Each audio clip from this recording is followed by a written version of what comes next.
চোট খেয়েছিলাম, একটা ইঁট এসে মুখে লেগেছিল, রক্তাক্ত হয়েছিলাম, একটা ইঁট এসে বুকে লেগেছিল।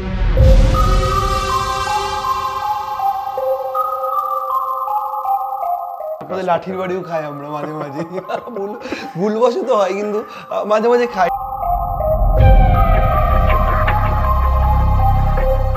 যতই মিথ্যের মেঘ সত্যরূপী সূর্যকে আটকাক না কেন, সময় যখন আসবে সত্যরূপী সূর্য কিন্তু বেরিয়ে আসবে। অনেক সময় মানুষের না মনে হয় পুলিশ আটকে টাকার পয়সা। আপনি খুব সাজতে ভালোবাসেন।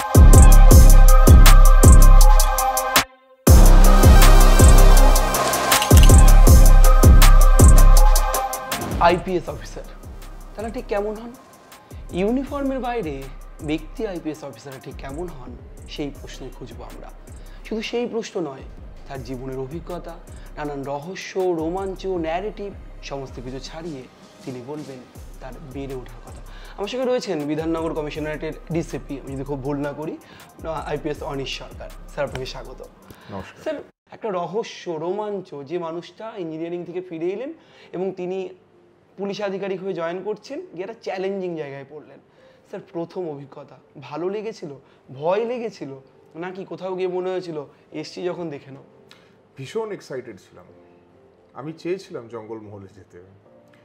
তার কারণ হচ্ছে পুলিশ সার্ভিসে জয়েন করার একটা উদ্দেশ্য ছিল যে দেশের যে শত্রু তাদের বিরুদ্ধে লড়তে পারবো, ঠিক, এদের এগেনস্টে লড়তে পারবো। যখন প্রশিক্ষণের পর্যায়ে ছিলাম তখন 26/11 সেই ভয়ঙ্কর অ্যাটাকটা হয়েছিল। ওই প্রশিক্ষণের অবস্থাতেই আমরা টিভিতে দেখছিলাম কি কি হয়েছিল। তখন আরও বেশি মনে হয়েছিল যে যদি এমন কোনো জায়গাতে পাই যেখানটাতে এই ধরনের জিনিসগুলো ডিল করতে পারবো। তো যে কোনো কারণে ভগবান আমার ইচ্ছেটা পূরণ করেছিলেন। পশ্চিম মেদিনীপুরে গেছিলাম, আমি খুব খুশি হয়েছিলাম। গোপীবল্লভপুরে পরে গেছিলাম। প্রথমে আমি শুরু করেছিলাম ঝাড়গ্রাম পুলিশ স্টেশন। তখন একদম অন্যরকম পরিস্থিতি, তখন অপারেশন শুরু হয়নি। আস্তে আস্তে মাওবাদীরা নিজেদের প্রভাব বিস্তার করছে। তো সেটা একটা আলাদাই অভিজ্ঞতা। আমি তখন একদম চাকরিতে সদ্য জয়েন করেছিলাম। রোজ ভাবতাম যে কবে অপারেশন শুরু হবে, কবে আমরা গিয়ে ওটাকে ট্যাকল করতে পারবো। তারপরে আস্তে আস্তে সেই পরিস্থিতি এলো। গোপীবল্লভপুরে যখন ছিলাম তখন যেটা যৌথ বাহিনীর অপারেশন শুরু হয়েছিল, আমি আমার সুপিরিয়ার্সদেরকে রিকোয়েস্ট করে প্রবেশনার থাকা সত্ত্বেও আমি জয়েন করেছিলাম। ওনারা প্রথমে একটুখানি চিন্তিত হয়েছিলেন যে একটা নতুন ছেলে এরকমভাবে আসছে, তখনও তো সম্পূর্ণ প্রশিক্ষণ হয়নি, কিন্তু তারপরে হয়তো আমার একটু উৎসাহই ছিল আর ওনাদের উদারতা ছিল, সেই জন্য আমাকে অ্যালাউ করেছিলেন। খুব ভালো লেগেছিল। তারপরে পুলিশ ক্যাম্পসে থাকতাম, যৌথ বাহিনীর সাথে অপারেশনসে যেতাম, কোবরা বাহিনীর সাথে অপারেশনসে যেতাম। বহু রোমাঞ্চকর ঘটনার সাক্ষী আছে, আর সেটা কিছুটা হলেও আমি বইতে তুলে ধরার চেষ্টা করেছি। কিন্তু ভয় তো দূরের কথা, আমি খুব এনজয় করেছিলাম। এখনও যদি আমাকে কেউ বলে যে আপনি কোথায় যেতে চাইবেন, আমি কিন্তু ওই ধরনের কাশ্মীর বা এই ধরনের জায়গাতেই যেতে চাই। নতুন বছর শুরু হওয়ার হয়তো 1-2 দিন আগে হবে, 2009 সালে। তো আমরা একটা কোবরা বাহিনীর সাথে একটা অপারেশন থেকে ফিরেছিলাম। খবর আসছিল যে একটি ক্যাম্প আছে, সেখানে ক্যাম্পটা একটু আন্ডার স্ট্রেংথ ছিল, অতটা ওয়েল ইকুইপড ক্যাম্প ছিল না। সেখানে স্টেট পুলিশ ওইখানটাতে ছিল, সেটাকে আরেকটু রিনফোর্স করা হয়েছিল যেহেতু একটা অ্যাটাকের খবর এসেছিল। তো আমরা একটা খবর পেয়েছিলাম, আর খুব ক্লিয়ার কাট খবর ছিল, একটা কোনো সূত্র থেকে না, বহু সূত্র থেকে, যে সেখানটাতে বেসিক্যালি কিন্তু একটা রাত্রির বেলা একটা অ্যাটাক হবে। সেরকমভাবে পুরো সরঞ্জাম চলছে, সেগুলো হচ্ছে। তো আমাকে বলা হলো যে তুমি কি ওখানে গিয়ে একটু ডিফেন্ড করতে পারবে ক্যাম্পটাকে? তো আমি বললাম হ্যাঁ আমি পারবো। আমাকে বলা হলো যে অমুক ফোর্স যাচ্ছে, এই যাচ্ছে। আমার কাছে কিছু ফোর্স পাঠানো হয়েছিল, একটা পার্টিকুলার জায়গাতে আমি চলে গেছিলাম, ওয়েট করেছিলাম, ফোর্স এসেছিল। তারপরে সেখান থেকে ওই ক্যাম্পে গিয়ে আমাকে যখন রাত্রির বেলা, যেটা আমরা খবর পাচ্ছিলাম আক্রমণ করবে, সেটাকে রুখে দাঁড়াতে হবে এবং সেটাকে বেসিক্যালি রিপালস করতে হবে, রিপেল করে দিতে হবে। তো মনে আছে যখন শুরু করেছিলাম যাওয়া, আমি ছিলাম, আমার সিকিউরিটিরা ছিল, পেছনে বাসে একটা ফোর্স ছিল, আর ওই ক্যাম্পে যিনি ইনচার্জ ছিলেন তিনি আমাকে ফোনে জানাচ্ছিলেন যে স্যার আমরা এরকমভাবে তৈরি হয়েছি, আপনি কখন আসবেন, কীরকম আসবেন। এবার যখন যাচ্ছি তখন দুটো পথ ছিল। দুটো পথের মধ্যে যেটা বেশি নিরাপদ পথ ছিল স্বাভাবিকভাবে আমরা সেটা ধরেছিলাম, আর অন্য একটা পথ ছিল সেটা কিন্তু অনেকটা কম নিরাপদ ছিল, আর সেটা পুরোপুরি জঙ্গলের মধ্যে দিয়ে যাওয়ার পথ। এবার শুরু যখন করেছি এই পথগুলো যাওয়ার আগে কিছু কিছু জায়গা থেকেই দেখছিলাম গাছ পড়ে আছে, মানে পুলিশ যাতে দেরিতে পৌঁছায় বা আটকে যায়, তখন যারা ওই সময়কার কভার করেছিলেন তারা জানবেন যে তখন ওরা এইরকমভাবে কিন্তু আটকানোর চেষ্টা করতো। তো আমরা ছেলেদের সব নামিয়ে আমরা সবাই আস্তে আস্তে রাস্তা ক্লিয়ার করে করে সেই পথটা নিয়েছিলাম। এইবার মানে খবর আসছিল যে মাওবাদীরা যারা ছিল তারা কিন্তু আমার গাড়িটা বা পুলিশ যে যাচ্ছে সেটা কিন্তু ফলো করছিল, আর ওরা বুঝতে পেরেছিল আমরা কোন দিক দিয়ে যাচ্ছি। ইন্টারাপ্ট করছি, এই ফলো করাটা, তখন গাছ ফেলে দেওয়া বা রাস্তা কেটে দেওয়া এগুলো চলতো। সাধারণ মানুষের মধ্যে থেকে শোনা যায় যে তাদের ইনফরমার থাকতো, তারা গ্রামের বিভিন্ন কাজে লাগিয়ে তারা বলে দিই যে আপনাদের যে যাতায়াতটা গতিবিধিটা এটা কি কেউ বলে দিচ্ছিলেন ওদেরকে? একদম একদম একদম বলে কারা কারা করতেন এগুলো? দেখুন, সেটা অনেকজনই থাকতো, তাদের অনেক ইনফরমার্স থাকতো। তারা যে সব সময় সেটা স্বেচ্ছায় করতো তা নয়, তাদের উপরও চাপ থাকতো। কিন্তু সেই সব এলাকাগুলো তখন মাওবাদী প্রত্যুষিত এলাকা ছিল, সেখানের পপুলেশন কিছুটা হলেও প্রশাসনের প্রতি কিন্তু হস্টাইল ছিল। গাড়ি ঘুরিয়ে কিছু একটা আমার মনে হলো যে যখন আমি ফেলে দিয়েছি, যারা নোটিস করছে তারা তো নোটিস করছে, তারা ভাববে যে গাড়িটা ফেলেছে মানে পুলিশ এদিক দিয়ে আসবে। এই সুযোগ নিয়ে আমি ওই জায়গা দিয়ে যাব যেটা দিয়ে ওরা এক্সপেক্ট করবে না বলে, যেটা আরেকটু লং রুট ছিল কিন্তু জঙ্গল রুট ছিল, খুব তাড়াতাড়ি দ্রুত গতিতে আমরা ওই রুটটা ধরেছিলাম। খবর পাচ্ছিলাম যে ওরা আশা করছে যে আমি কিন্তু ওই যেখান দিয়ে যাওয়ার ছিল ওখান দিয়ে যাব, সে লোকজনকে জড়ো করছে, অপেক্ষা করছে যে গাড়ি এলো বলে এলো বলে এলো বলে। এই করতে করতে যতক্ষণে ওরা বুঝতে পেরেছিল ততক্ষণে জঙ্গলের রাস্তা দিয়ে আমি কিন্তু ক্যাম্পে ঢুকে পড়েছিলাম। ক্যাম্পের প্রশ্নে আসবো, কিন্তু এখানে যখন আপনি গাড়ি সরাচ্ছেন, বিভিন্ন রকমের গাছ সরাচ্ছেন, মানে যা বাধা আসছে ফেলছেন, সেখানে আমি বহুবার দেখেছি সেখানে যাতে ল্যান্ডমাইন বিস্ফোরণের একটা সম্ভাবনা থাকে। মুখ্যমন্ত্রীর কনভয়ে ল্যান্ডমাইন বিস্ফোরণ হলো, সেই সময়ের কথা বলছি আমি। বাহিনী নিয়ে যাচ্ছি, ল্যান্ডমাইন যখন তখন ফেটে যেতে পারে, সেইগুলো কিভাবে ট্যাকেল করতেন? মানে দেখুন, নবীন একজন অফিসার। দেখুন, এটা তো আমাদের প্রশিক্ষণ দেওয়া হয়েছিল। যখনই গাছ ফেলা থাকতো তখন আমরা কিন্তু এরিয়াটা সার্চ করতাম আগে, করে তারপরে ওটাকে সরাতাম। বা যেখানেই যখন যাচ্ছি না কেন, যেটা হয় যদি দেখা যায় যে কোনো একটা অসুবিধে আছে, তখন কিন্তু গাড়িটা সরিয়ে রেখে দরকার হলে পায়ে হেঁটে যাওয়া, দরকার হলে পজিশন নিয়ে দেখা, দরকার হলে জায়গাটাকে সার্চ করা। এই ক্ষেত্রে সমস্যাটা যেটা ছিল সেটা হচ্ছে যে আমার কাছে সময়ের খুব অভাব ছিল। আমাকে একটা নির্দিষ্ট সময়ের মধ্যে পৌঁছতে হতো, এবং যে রুট দিয়ে আমি যাচ্ছিলাম সেখানে যদি আমি গাড়ি থামিয়ে হেঁটে যেতাম তাহলে কিন্তু ওরা যেটা চাইছিল সেটাই হতো। সেটা হচ্ছে আমি ঘেরাও হতাম। আমার তখন ব্যাপার ছিল সেফটি উইথ স্পিড, যত তাড়াতাড়ি বেরিয়ে যাব তত সুবিধে হবে। ল্যান্ডমাইনের যেমন সবসময় একটা ভয় থাকে, তেমনি যেখানে ল্যান্ডমাইন থাকার সম্ভাবনা সেখানে দ্রুত গতিতে যদি আপনি বেরিয়ে যান বোঝার আগে, তাহলে কিন্তু আপনি বেরিয়ে যেতে পারবেন। প্রিপেয়ার্ডনেস একটা বড় ব্যাপার। আপনি যদি প্রিপেয়ার্ড না থাকেন তাহলে একটা অ্যাট্যাক আপনি যেরকমভাবে ডিল করতে পারবেন, আপনি প্রিপেয়ার্ড থাকলে ডেফিনেটলি আপনার রেসপন্স অনেক বেটার হবে।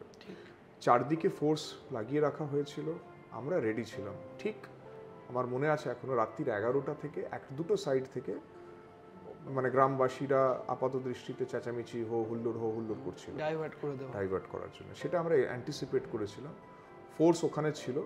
কিন্তু অন্য দিক থেকে, যেখান থেকে কোনো আওয়াজ হচ্ছিল না, যেদিকে জঙ্গল ছিল সেদিক থেকে ফায়ারিং করে ওরা ঢোকার চেষ্টা করেছিল। আমরা ফায়ারিং রিটালিয়েট করেছিলাম। করে নেওয়ার পর প্রায় 1 ঘন্টা চেষ্টা চলেছিল।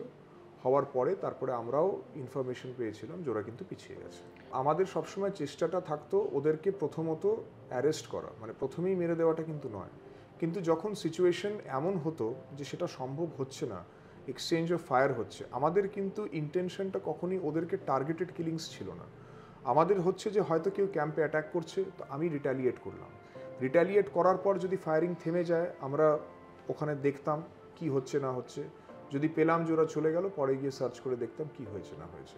ইন্টেনশনটা সবসময় থাকতো ওদেরকে অ্যারেস্ট করতে পারার। এরকম অনেক অপারেশন হয়েছে যেখানে আমরা কিন্তু আর্মড রেবেলকে অ্যারেস্ট করেছিলাম। একটা জায়গা আছে বেড়া বাগঘোড়া বলে, সেখানে আমার মনে আছে এটা একটা হয়েছিল। দেখুন, এরকম অনেক এক্সপিরিয়েন্স আছে। আমি মানে ভীমপুর বলে একটি ক্যাম্পে বেশ কিছুদিন ছিলাম। লালগড়ে অনেক দিন আমি অবস্থান করে রেখেছিলাম, কোবরা বাহিনীর সাথে যেতাম। যখনই আমরা দেখতাম প্রায়ই অনেক ইনস্টেন্সেস হতো যেখানে ফায়ার এক্সচেঞ্জ হতো। তো এরকম বহু ইনস্টেন্স আছে। হয়তো রাত্রির বেলা বেরোলাম, লুকিয়েই যাওয়া হচ্ছে, কিন্তু যদি কেউ একটা জানতে পারলো যে পুলিশ এসছে, তো দেখবেন অনেক জায়গা থেকে পটকা ফাটানো শুরু হয়ে যেত, বিভিন্ন জায়গা থেকে, যাতে পুলিশ বুঝতে না পারে যে মাওয়িস্টরা আদৌ আছে কিনা, থাকলে কোথায় আছে। অনেক সময় ল্যান্ডমাইন ব্লাস্ট করা হতো, তার মধ্যে দিয়েই হতো। আস্তে আস্তে আস্তে আস্তে যেটা হলো সেটা হচ্ছে আমরা জনগণের হার্টস অ্যান্ড মাইন্ডস কিছুটা হলে যেটা শুরু করলাম, আস্তে আস্তে ইনফরমেশনগুলো আরেকটু পিন পয়েন্টেড হওয়া শুরু হলো। যখন ইনফরমেশন পিন পয়েন্টেড হয় তখন আপনি যেটাকে বলা যেতে পারে সার্জিক্যাল রেডস, সার্জিক্যাল স্ট্রাইক বলবো না, সার্জিক্যাল রেডস করতে পারেন। হয়তো একটা খবর আপনার কাছে আছে যে 2-3টে গ্রামের মধ্যে কোথাও একজন আছে, আপনি যতটা বাহিনী নিয়ে আপনাকে মুভ করতে হবে 2-3টে গ্রামকে তল্লাশি করার জন্যে, সেটার বদলে যদি আপনাকে বলে দেওয়া হয় যে অমুক গ্রামের অমুক ঘরে অমুকজন আছে, আপনি অনেক কম সংখ্যক ফোর্স নিয়ে চলে যেতে পারেন। যত আপনার ছোট ছোট টিম যাবে তত সেটা ডিটেক্ট হওয়া ওদের পক্ষে মুশকিল হবে, আর যত ওদের পক্ষে ডিটেক্ট হওয়া মুশকিল হবে তত আপনার এফেক্টিভনেস, আপনার সাকসেস রেট বাড়বে। সব দোষ পুলিশের উপর বর্তমানে আমরা দেখেছি বিভিন্ন সময় ল্যান্ডমাইন বিস্ফোরণে পুলিশ মারা যাচ্ছে, কৌটো বোমা খুলতে গিয়ে পুলিশ কর্মীরা একেবারে ঝলসে যাচ্ছেন, অপহৃত হচ্ছেন পুলিশ অফিসাররা। একটা বিরাট সময় দাঁড়িয়ে সেই সময়ে আপনি কাজ করছেন, এরকম অভিজ্ঞতা আরও আপনার জীবনের প্রত্যেক দিন প্রত্যেক মুহূর্তে আসছিল। ট্যাকেল করতেন কি করে, আমি আবারও সেই জায়গাটা মানে ভারসাম্য বজায় রাখতেন কি করে? ট্রেনিংটা ওরমভাবেই করানো হয়। যেটা আপনি বলছেন যত দোষ নন্দ ঘোষ, সেটা তখন বলে না, সবসময় প্রায় আমরা অন্তত মনে করি সেই জিনিসটা হয়। কিন্তু দ্যাট ইজ দ্য ওয়ে, যেরমভাবে পুলিশকে ডিমোটিভেট করার চেষ্টা করা হয় ওইভাবেই পুলিশের মনোবলটা ভেঙে দেওয়ার চেষ্টা করা হয়। সেটা বুঝে নিতে হবে যে আদার সাইডের একটা কিন্তু কনসার্টেড প্ল্যান, আর ডিমোটিভেটেড না হওয়া, রুখে দাঁড়ানো, বিচলিত না হওয়াটাই হচ্ছে সেই প্ল্যানটাকে কাউন্টার করা। তখনও সেটা আমরা ফেস করেছিলাম, এখনও সেটা ফেস করি। তখনও যে স্ট্র্যাটেজি আমরা ইউজ করতাম এখনও সেই স্ট্র্যাটেজি ইউজ করি। আমাকে এখান থেকে জোর করে টাকা নিয়ে নিচ্ছে, স্যার আমাকে তোলা তুলছে। আপনি জানেন প্রত্যেক মুহূর্তে এই অভিযোগগুলো আসে, খুব ছোট্ট সাধারণ অভিযোগ, কিন্তু পুলিশের সম্মান, পুলিশের আত্মমর্যাদা বোধ কখন খানিকটা মাঝে মাঝে গিয়ে আঘাত বিস্তার হয় তার মধ্যে দাঁড়িয়ে। দেখুন কি মনে হয় স্যার? ব্যাপার যেটা হয় যে সাধারণত মানুষের যে পারসেপশনটা সেটা কিন্তু ওই রাস্তায় পুলিশ কি করছে, ঠিক, সে হয়তো মোবাইল ফোন দেখছে বা কিছু করছে সেটার উপর আধার করে হয়। অনেক ক্ষেত্রে পুলিশের তরফ থেকে যে ভুল কাজ হয় না সেটা নয়। যখন আমাদের কাছে অভিযোগ আসে প্রত্যেকটা অভিযোগ আমরা খুঁটিয়ে দেখি, যিনি অভিযোগকারী হয়তো সে বলে যে অমুক সময় এই সময় আমাকে এটা করেছিল, তখন আমরা খতিয়ে দেখি যে তখন কে কাজ করছিল। প্রায়ই এটা দেখা যায় যে যেটা বলা হচ্ছে সেটা হয়তো ভুলবশত বলা হয়েছে। অনেক সময় মানুষের না মনে হয় পুলিশ আটকে টাকার পয়সা তুলছে, তাদের এই একটা অনেক সময় ধারণা হয়। তো আমরা চেষ্টা করি ব্যাপারগুলোকে বোঝানোর জন্য। সেটা করার জন্য আমরা কি করি, আমরা সাধারণত চেষ্টা করি এমন জায়গাতে নাকাটা করা হবে যেখানে কোনো সিসিটিভি ক্যামেরা আছে, তো যাতে জিনিসগুলো সঠিকভাবে হয় এবং সঠিকভাবে হওয়ার সাথে সাথে যাতে মানুষের মনেও এটা আসে যে না সঠিকই হচ্ছে, সেটার জন্য আমরা নানা রকম পদ্ধতি চেষ্টা করছি। আপনার কাজের ক্ষেত্রতে কিভাবে এই ফ্যাক্ট চেকিংটা গুরুত্বপূর্ণ হতে পারে এবং ফ্যাক্ট চেক করাটা কেন আপনার মনে হয় যে সত্যিই প্রয়োজনীয় আপনাদের কাজ করা বা তদন্তের ক্ষেত্র আরও এগিয়ে নিয়ে যাওয়ার জন্য? দেখুন, ফ্যাক্ট চেক করা এই জন্য প্রয়োজন কারণ আজকাল যেটা হয় সেটা হচ্ছে সোশ্যাল মিডিয়ার জমানা। বহু আমাদের কাজের ক্ষেত্রে দেখি বিভিন্ন সোশ্যাল মিডিয়াতে অনেক রকমের ভুল জিনিস তুলে ধরা হয়, সেটাকে দেখিয়ে অনেক সময় মানুষকে ক্ষিপ্ত করা, উত্তেজিত করা হয়। সেই জন্য ফ্যাক্ট চেকিংটা খুব খুব বড় একটা মাত্রা ধারণ করেছে। আরজি কর বা বিভিন্ন ঘটনা ঘটছে, আপনি একজন উচ্চপদস্থ আধিকারিক, সেই সময় যে সিচুয়েশন কন্ট্রোল করা, ন্যারেটিভ তৈরি হয়ে যাওয়া, লোকজন একরকমভাবে ভাবছে, পুলিশ একরকমভাবে তদন্ত করছে, বিভিন্ন ঘটনার ক্ষেত্রে কীভাবে প্রভাব বিস্তার করতে পারে? দেখুন, আমি কোনো স্পেসিফিক ইনসিডেন্টের বিষয়ে না গিয়ে আমি একটাই জিনিস বলবো যে মিথ্যেকে কাউন্টার মিথ্যে দিনে সত্য দিয়ে করা হয়। ঠিক। আর আমি মনে করি যে অবশেষে সত্যমেব জয়তে, সত্যের জয় হয়। যতই ফেক ন্যারেটিভস বা ফেক কাউন্টার এরকম ন্যারেটিভস যদি ক্রিয়েট করা হয় যেটা ভুল, ফেক ন্যারেটিভস যেগুলো, সেইগুলোকে তথ্য দিয়ে যদি সামনে তুলে ধরা হয়, কিছুটা অনেক ক্ষেত্রে হয়তো সেই তথ্যগুলো সংবাদ মাধ্যম বা সোশ্যাল মিডিয়ার কাছে যতটা সেটা সম্ভব ইনভেস্টিগেশনের গতি প্রকৃতিকে বিঘ্নিত না করে, সেইগুলো যতটা সম্ভব সেটা তুলে ধরা হয়, সেগুলো আজকাল হচ্ছেও। এবং আলটিমেটলি দেখুন, লোকজন হয়তো তাৎক্ষণিক ফলস ন্যারেটিভটা বিশ্বাস করে, কিন্তু যখন আস্তে আস্তে সত্যটা সামনে চলে আসে তখন দেখবেন আস্তে আস্তে লোকও কিন্তু বুঝে যায় যে যেটা বলা হয়েছিল সেটা ভুল ছিল, সত্যটা আসলে এই। যতই মিথ্যের মেঘ সত্যরূপী সূর্যকে আটকাক না কেন, সময় যখন আসবে সত্যরূপী সূর্য কিন্তু বেরিয়ে আসবে। আমার যতদূর আমি যদি খুব ভুল না করি বর্ধমানে একটা ব্লাস্ট হয়েছিল, সেই ব্লাস্টে তদন্ত নিয়েও নানান বিতর্ক হয়েছে, পুলিশ কি করছে প্রশ্ন উঠেছে, আপনাদের দিকে আঙুল উঠেছে। দেখা গেল আপনি বিধাননগর বা সল্টলেক এই জোন এলেন, এখন বিধাননগর কমিশনের, সেখানে আপনার একটি টিম এমন একজনকে আপনি বাগে নিলেন যাকে আপনি গ্রেপ্তার করলেন, তিনি ওই ব্লাস্টের মাথা। সেই সময় কিভাবে ধরলেন তাকে? দেখুন, আমাদের কাছে খুব কম ক্লু ছিল। আর মানে বিধাননগরে তখন একটা এটিএস ক্রিয়েট করা হয়েছিল, আমি সেটার এসিপি ছিলাম। এছাড়া সিআইডি থেকে শুরু করে অন্যান্য সংস্থাগুলো এটাতে কাজ করছিল। তো একটা স্পেশাল টিম করা হয়েছিল। খুব লিমিটেড আমাদের ইনফরমেশন ছিল আর খুব লিমিটেড ক্লুজ ছিল। কিরমভাবে ওটা বার করলাম সেটা আমি গোপনীয়ই রাখবো, কিন্তু এটা বলবো যে আস্তে আস্তে ওটাকে ডেভেলপ করতে করতে করতে করতে আমরা সেই পরিস্থিতিতে পৌঁছলাম যে কোনো একটা জায়গাতে ওদের যে লিডার সে একটা আসতে পারে এরকম একটা খবর পাওয়া গেল। সেখানে আমরা একরকমভাবে গেছিলাম, গিয়ে ফাঁদ পেতেছিলাম আমাদের মতো করে। যখন ধরা পড়েছিল তখন প্রায় 3 থেকে 4 ঘন্টা গাড়িতে যখন নিয়ে আসছিলাম তাকে ইন্টারোগেট করা হয়। দেখুন, ওদের ধরা এক ব্যাপার, ওদেরকে ব্রেক করা আরও একটা ব্যাপার। তো নানা রকম সে নিজের গল্প শোনাচ্ছিল যে আমি তো এই, আমি তো ওই, যেটা সে ছিল না। আর কিছু কিছু সময় they can be so convincing যে আপনারও মনে হবে যে আদৌ কি আমি সত্যি ঠিক লোককে ধরেছি, কিন্তু ইনফরমেশন ছিল যে স্যার আপনি কিন্তু একদম সঠিক লোককে ধরেছেন। এই হচ্ছে ব্যাপার। করতে করতে আস্তে আস্তে ইন্টারোগেট করতে করতে করতে করতে জানা গেল যে ও যেগুলো মিথ্যে বলছিল সেগুলো এক এক করে ভাঙা শুরু হলো। এটা কিন্তু ইটস এ মাইন্ড গেম। ও যেটা মিথ্যেটা বলছে সেটা কাউন্টার করে বলা হলো যদি তুমি এটা বলো তাহলে এইটা কি করে সত্যি, মানে ওরই কথাতে ওকে কাটা খুব চালাক লজিক্যালি। মানে ওদের একটা কভার স্টোরি থাকে। খুব চালাক হয় কিনা আমি জানি না, আমার মনে হয় না কেউ যদি খুব চালাক হয় সে দিকে যাবে।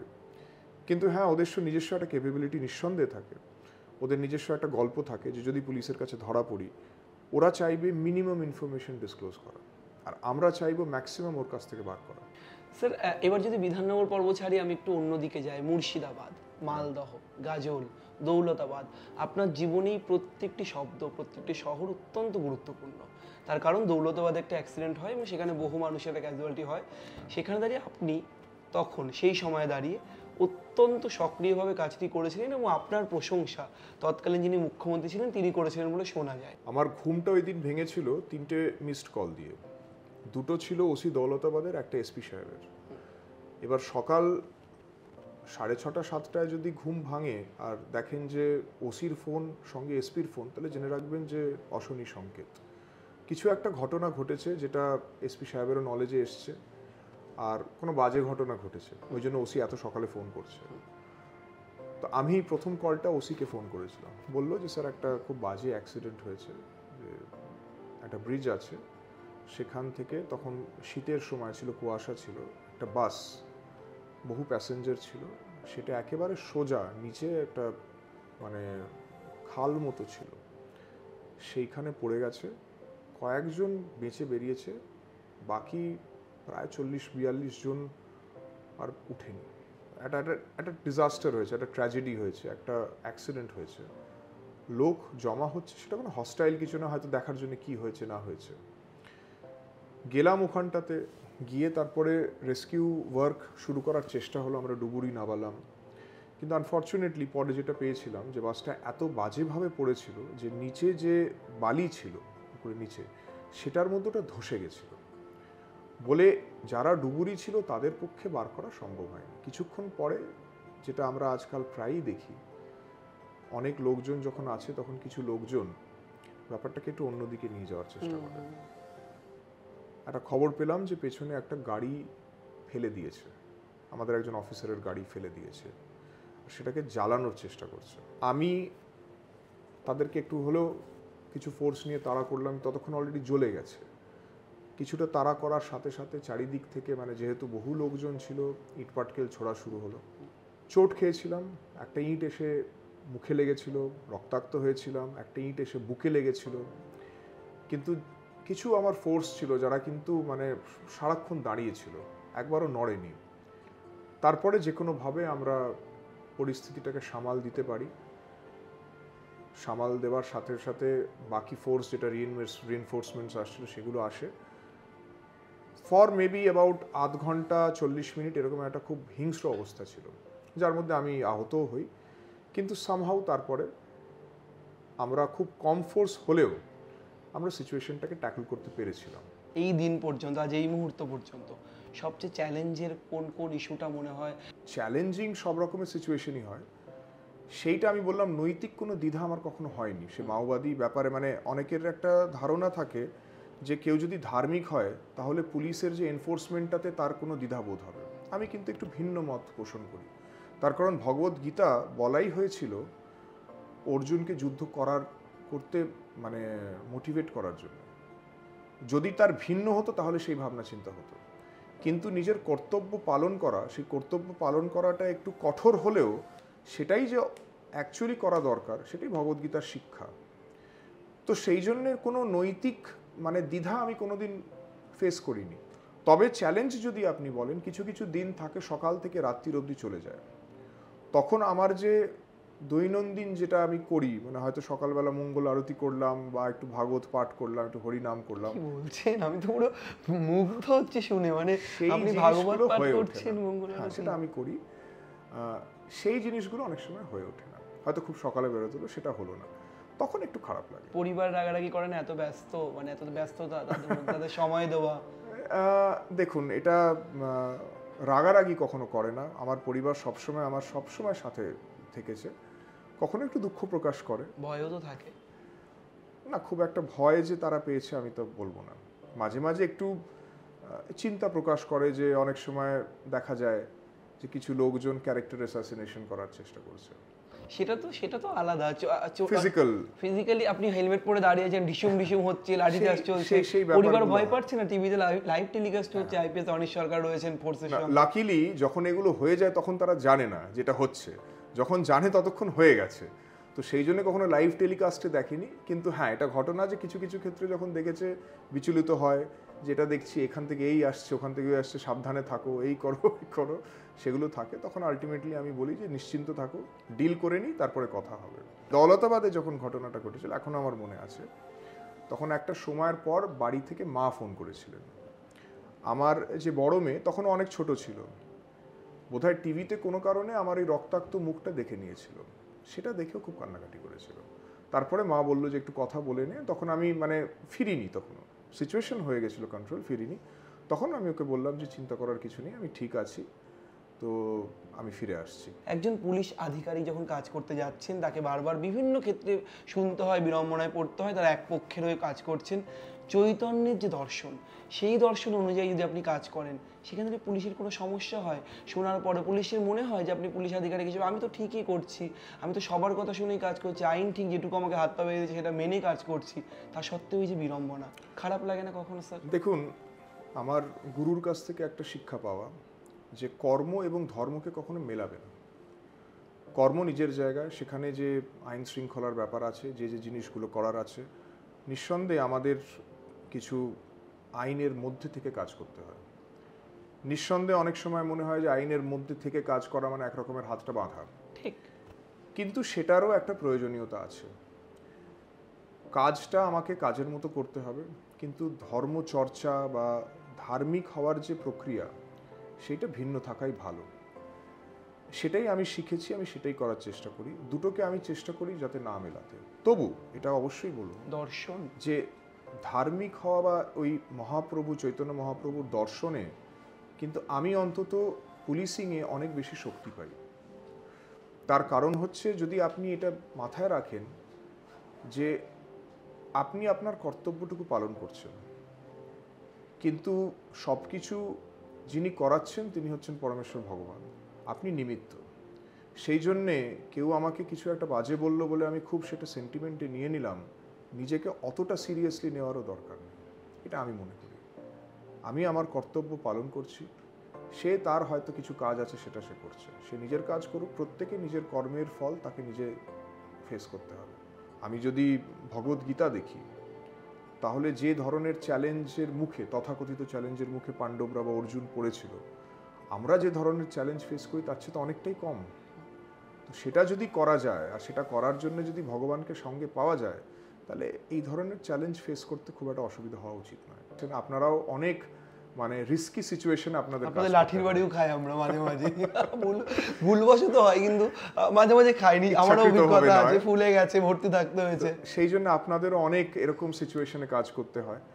তো প্রত্যেকটা প্রফেশনের নিজস্ব একটা হ্যাজার্ড আছে, সেটাকে নিয়েই চলতে হবে। তো এত কথার মধ্যে একটা প্রশ্ন করতেই হয়, যেখানে আপনি খুব সাজতে ভালোবাসেন, মানে আপনি সাজগোজ করতে খুব ভালোবাসেন, একটা সুন্দর পাঞ্জাবি পরেছেন, গলায় ওড়না দেওয়া রয়েছে, আপনি হেঁটে চলেছেন নায়কের মতো।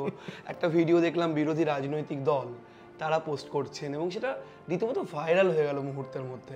ভাল লাগছিল স্যার একটা ভিডিও, মানে এই বিষয়টা কেন ঘটলো? ভারতীয় যে ট্র্যাডিশনাল ওয়্যার, ধুতি পাঞ্জাবি, এই ধরনের জিনিস আমি পড়তে নিঃসন্দেহে ভালোবাসি। আমি যখনই সুযোগ পাই সেটা পড়িও। এই রিলটা আমি কিন্তু বানাইনি, একজন এখানে বেশ খ্যাতিপ্রাপ্ত ফ্যাশন ডিজাইনার আছেন, ওনার সাথে আমার পরিচয় আছে। তো উনি একটা ইচ্ছে প্রকাশ করেছিলেন যে একটা ফটোশ্যুট বা ভিডিও শ্যুট, কিছু ফটোজ ও ভিডিওস নেবেন। আর আমাদের ট্র্যাডিশনাল ড্রেস, সেটা ধুতি হোক, কুর্তা পাজামা হোক, সেটার কিছুটা যদি প্রমোশন হয়, সেটা আমি ব্যক্তিগতভাবে খুশি হব।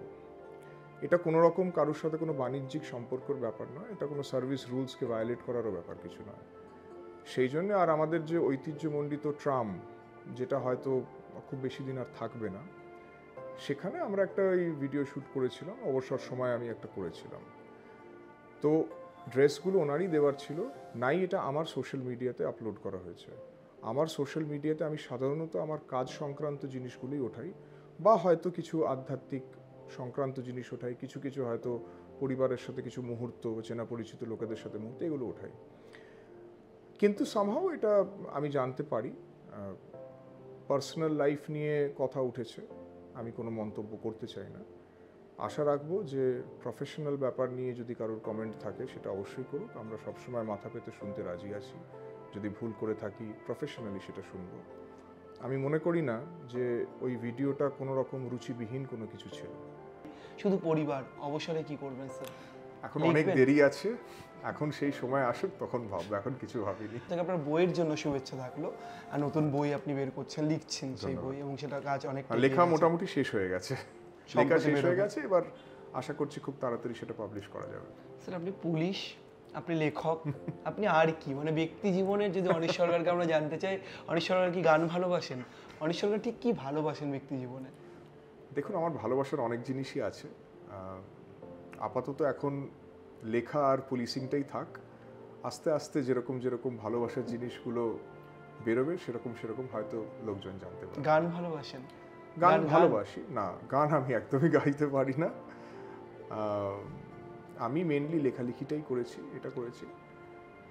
একটু পড়াশুনো, যেটা আমার ইঞ্জিনিয়ারিং ছিল, সেটা নিয়ে একটুখানি পড়াশুনো ফার্দার করার ইচ্ছে আছে। সেটার জন্য আমি একটা পিএইচডি কোর্সে এনরোল হয়েছি, জানি না করতে পারবো কিনা, কিন্তু ইচ্ছে আছে করার, এটা আছে। আর এছাড়া আমি ব্যক্তিগতভাবে জীবনে একটু আধ্যাত্মিক গোছেরই ব্যক্তি, আমাদের পুরো পরিবার বৈষ্ণব পরিবার। তো সেটা আপনি বলতে পারেন একটু আধ্যাত্ম চর্চা বা আধ্যাত্মিক আলোচনা, এই ধরনের জিনিস আমি করতে ভালোবাসি। মানে হরিনাম? হরিনাম। আমাদের সঙ্গে ছিলেন আইপিএস অনিশ সরকার। তিনি বললেন তিনি ব্যক্তি জীবনে ঠিক কী করবেন, এবং কিছু চমকদার জিনিসও তিনি বলে দিলেন যে তার জীবনের এই কর্মজীবনের ইতিহাসে ঠিক কী কী অভিজ্ঞতার সম্মুখীনও তিনি হয়েছিলেন। ক্যামেরায় শুভজিৎ মুখোপাধ্যায়ের সঙ্গে রমেন দাস, সংবাদ প্রতিদিন.in।